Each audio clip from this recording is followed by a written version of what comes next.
Okay, working on the fence components. What I got here is I surface ground some steel. It's just 1018, and these are bars of casting, so I machined them squares. So that's not sure, but it's definitely bronze. It's definitely hard, and it's definitely beautiful. And so what I'm going to do with that, you can see I even got a little radius on the inside, is that's going to make the leading edges of the fence. Okay? And they'll go like that, bolted on. Because I'm still going to use wood fences, but at the openings they'll be surface ground so that they're very, very solid and hard wearing. And there might be some rosewood, so stay tuned. Okay, so I'm going to make some modifications to this fence. It's an SCMI fence, SCM. It's a fairly old, not bad. But what I'll do is, so these are independent. Certain modifications to the nose, I want to have references for those to be backed off. So I'm going to tap and put a little set screw so that I can back those off, both of them, and my fence become perfect without digital readout or whatever fancy dancy stuff you need. Pretty simple stuff. Set screw with a lock nut will go there, and the back of that fence can be brought without looking, just by setting perfectly parallel for my parallel fence. And I can even use shim stock when I'm doing offset fences. Okay, now we still need dust collection, and excuse the view here, guys. But at the back here, we got a big chute. That's pretty nice.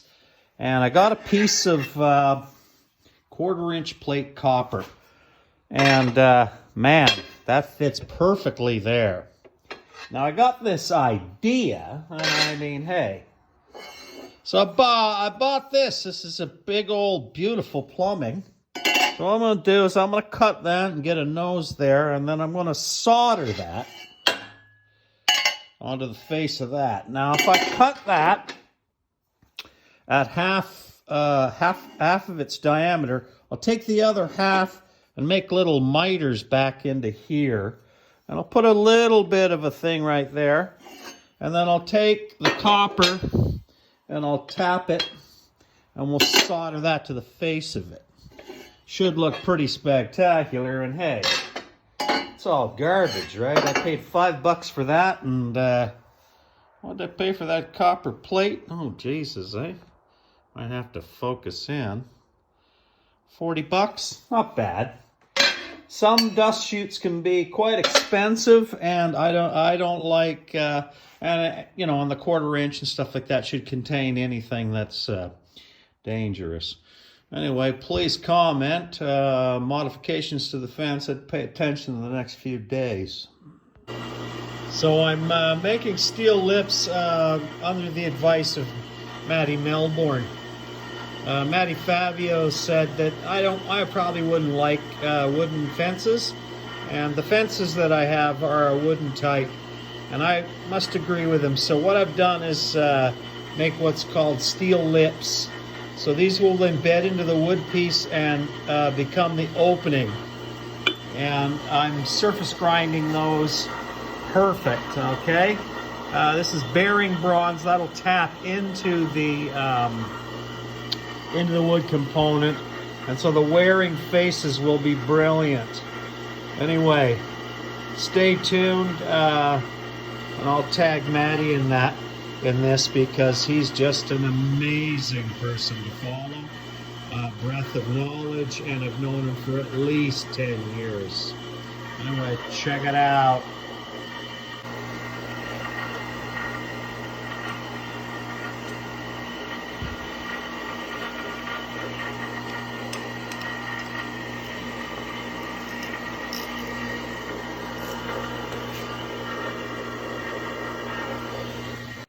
Okay, working on the nosings. for the fences. Now the fences are wood generally with this model, but I thought I would incorporate steel lips, which will take the wear much better. You can see they're beveled back. That's bronze. That's been surface ground together. I'm working within tenths here. As you can see, that just needs to be surface ground there. The plate wasn't grinding flat until I locked it into something here. Now what'll happen is these will be the leading edges of the opening for the spindle molder. Okay, and then this will be, I'll mill that to quarter, and that can span across and become raised panel bar. So we got a lot of people asking me what's it like to machine bronze. Now I'm going to tell you, I'm hardly touching anything at all. I set the metal a little high so I could countersink and work it, and so that even the screws would be ground. They're stainless steel. This is 1018. And this is, as best I can tell, a bearing bronze. Got a lot of junk in it. It was actually harder to mill this than it was the steel. At any rate, I did do it on the BCA mill. And you can see, I just touched last time over there, and that's a half thou cut. And you can see it's grinding from about there to there. It is touching slightly there. So my machining was out, we'll say a thin 1/1000th of an inch. So that keeps the pocket very parallel. I ground the top of the here, and so we're referencing. That was another half a thou. I'll try to get it. I'll try to get the reflection here, but see that little tiny, I don't know if you can see it. See that little imperfection there? So we'll go another quarter thou, 2/10. I'm keeping it cold, and for the last 2-3 thous, I've only been taking off a half a thou maximum. I'm working down just so the thing doesn't heat up at all. Anyway, thanks for watching. Okay, that's it. See how flat that is? See if I can. I'm pretty sure you can see with the light. Look at the light. No distortion whatsoever. Okay, so that's at least 2/10 flat. Nothing wrong with that. I know it's woodworking, but this is metalworking, and I don't want my machines made out of wood. Thanks for everybody that's following along on the Robinson rebuild, and if you are just catching up now, you can just click on the series icon and go back and catch up on everything. Now these are the plates that slide onto the fence, and that channel slides back and forth. Now the problem with the wooden fences is, you know, they can tend to, well, see a little bit of a curve there. See, not so straight. So what I've been working on in the last few days are these plates. Now what they're going to do is they're going to attach to the face of this and become the leading edge. If you see, I've got it traced there, so they'll generally be in that location. And then they'll give me a wearing surface right at, that's been precision ground. In fact, I even labeled the ends B and A so that you don't mix them up. Now, generally, this is all you would use in most shaper operations. You just open and close, okay? Your cutter block opening. Here's where the little bit of fun comes in. You see I got a screw missing there. So I just had these loose. And so these plates are removable. And let me show you what they do. I'm using 1032 stainless steel. Don't know why, just looks cool and it won't rust. Okay, so now what I have is the plate is removed. Of course, that would still be embedded in there. And the biggest issues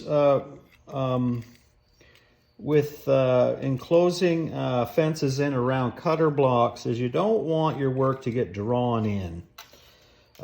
This is where a lot of danger can happen. And so those plates will be removed. And I've made this. Now this is 3/16 thick. Well, a fat 3/16, but it's less than a quarter. And this will attach to the bottom and give a continuous fence. Now, I'm sure there's some very fancy fences that you can just buy, but at the Wadkin Temple, we make everything, okay? So now in this position, you now have that. Can you see that? Okay. Now what is that for? Well, here is a collar, okay? You can see I've ground out a little bit so the spindle can come that close. Okay, when you're doing kitchen panel doors, you want a continuous fence. So here is that panel raiser set up for 1/4 inch space. And I got steel. This is precision flat, okay? And, what I'll do here is above this is a precise measurement. So now all I'll do is I'll make dadoed cut drop-in pieces of wood that can slide in and close that down. They could also be used as break-through fences where I have cutters coming through and I want zero clearance. Now, a couple more things of interest is you'll notice that I have 3 other locations. So that's for a 3/4 one-sided panel. That location is for a 2-sided 1 3/8. The next one is 2-sided 1 3/4. And this one is 2-sided 2 1/4. So it's very easy to set up. Steel, not anodized aluminum. Flatter than my first girlfriend, and should be just perfect. Some of us like to work with machines that are dialed in. Some of us like to work with knackered ones. Well, I'm not a one to work with knackered machines. Anyway, please comment, give your input. I think it's beautiful. Wait till you see it. Those might be rosewood. I'm not sure yet. Okay, so one of the modifications I'm making here is having little stops. So see, I just got a set screw with an Allen. So I can put these in. And what they'll do is the little plates that pop in can now back off to this. And so I can adjust them and then lock it. And what that'll allow me to do is bring the plates into perfect parallel without checking with straight edges. I do it once and that's it. And I'll show you. So see, the back, as this slides in, the back of that will touch the set screw and I can get my fence plates perfectly level so that I can incorporate in the front face very quickly and very precisely. Anyway, stay tuned today. It'll be interesting. Okay, it's a poor man's lap, but luckily I had Matt, a machine and tool guy, bring an instrument here, and I know that this is within a 1/2 thou flat. And I've done just some cursory lapping, and you can see it's lapping there. It's lapping there. So there's a bit of twist in it. Okay, and I want to do that because I'm going to lap the plates. Because they're on a very small surface, and they're pretty heavily fly cut, and I touched them a little bit. You can see there's a bit of stuff on there. I'll also check when I'm lapping the face that this is perfectly 90, And I've checked out, it's 3 or 4 thou out of plumb, which isn't a lot in that direction, but it'll make a big difference. So once again, I'm just using the weight of the fence. So she's grinding that side, not that side. And, you know, I'll just check as I'm doing this to make sure I don't tip at all. Sorry, I don't want that to tip at all. I like my machines to, well, be known square. So if my work's on square, I'm not checking a machine. Machines are square. I do check them for square, but if I go through them, I just feel better. I go set that up, that's it done. So I'll do this, might take a few minutes. It'll improve the function of this and, you know, just finish the machining job. Just dialing in a little better, that's all. It's not difficult. Best to do it before you start setting up stuff and finding out after setups. My personal opinion. So here we go. So you can see we're touching, not touching, kind of touching, kind of touching, we're touching, not touching, barely touching. Okay, not a lot. Okay, so this will probably get it to a half thou, you know, maybe a thou to half thou flat. And we know that my tables aren't cockeyed, so when I see wood go through, that's my reference for flat. I can see if my work's not flat because I know that this will be flat. And with the sets, it'll be very easy to bring that in. No instruments required to set that up. And even when they aren't flat, I know that they're going to run coplanar. Anyway, it's not going to take me long. I maybe spent the morning fine-tuning. Okay, so I'm just lapping this so it's perfectly parallel on those stalks, if you've been following my story.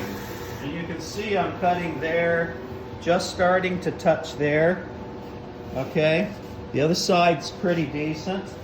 And we're also dead nuts square. So just using the weight of the fence so that I can bring this back into perfectly parallel. And I think these sorts of things are important, especially they don't take that long. And I'm pretty proud of how flat the PK slider table is. So definitely flatter than this old Italian fence. Anyway, stay tuned. Thank you. Okay, so I think I'm tuned to where I want. So these are set, locked off. When I back and it hits that. When I'm back and I hit that, those are coplanar. So also I lapped this, if you look at my story. Okay, and I also verified that the faces are perfectly 90. Let's see if I can come in there and you can see.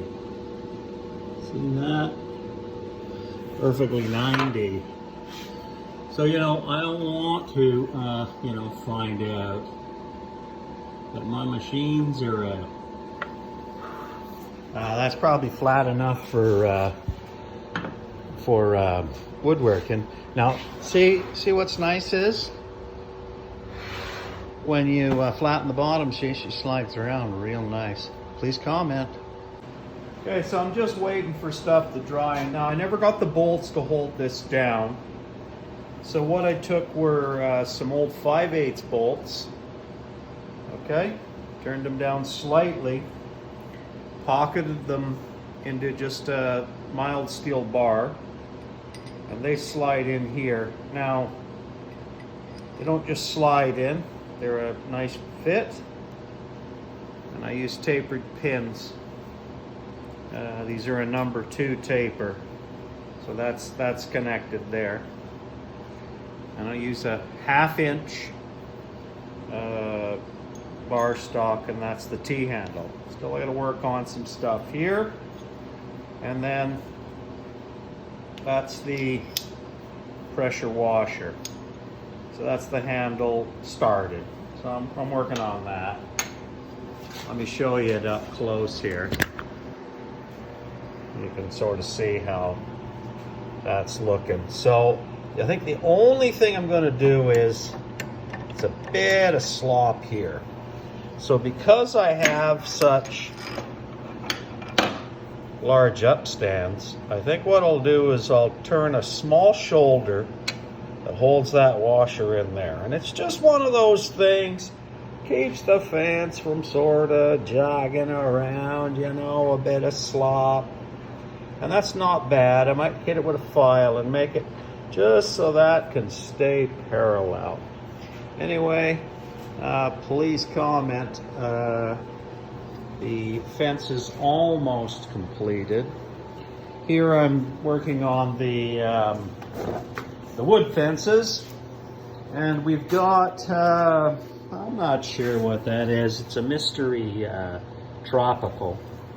And the front is basswood. Now the whole thing will be veneered in rosewood. That's the side that'll slide against the hard surface. Now the reason I use basswood is it's stable, but most importantly, I'm going to actually nail fixtures to the face of that. And nails will release out of the fence. And yes, I am nailing through Brazilian rosewood. Stay tuned. I'm about half done. These little parts, these are the collars that'll go on the end of the T-handles. They're very small parts. Hard to do small parts. So I did the whole shaft, drilled, faced, did all that work, and then I cut it off on the bandsaw. Once I've got all my parts that I'm going to work with, I make a wooden chuck, and I make it fit tight, but I just add a little bit of water. I just dip my finger in water and I wipe that, and that swells the oak. And that'll make it sort of grab. Now I can, now I can part the end, do the bevels, do any polish work, and and remove the part completely finished. Anyway, I'll show you at the end of the day what I mean by these parts. Thanks for watching.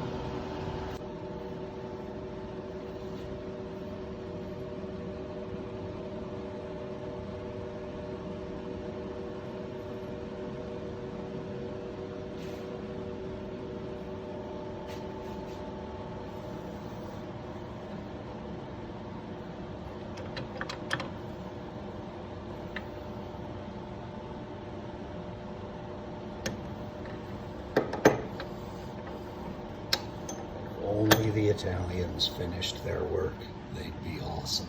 But they make awesome pasta.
Okay, this is what all the fuss was, just to make myself some nice T-handles. And of course they slide beautifully. There is Just enough play so they don't get snagged around. I'll make a template for drilling so I can keep that precise. If you follow the story, you'll see it. It's pounded in. You know, you can kind of see if I can get her in focus. Oh, you can't really focus that. Oh, there you go. At any rate, beautiful. Oops. She doesn't want to focus. Just a second. There you go. All right, ain't that nice? You can get a nice crank on it. Anyway, please comment. The fence is about halfway done.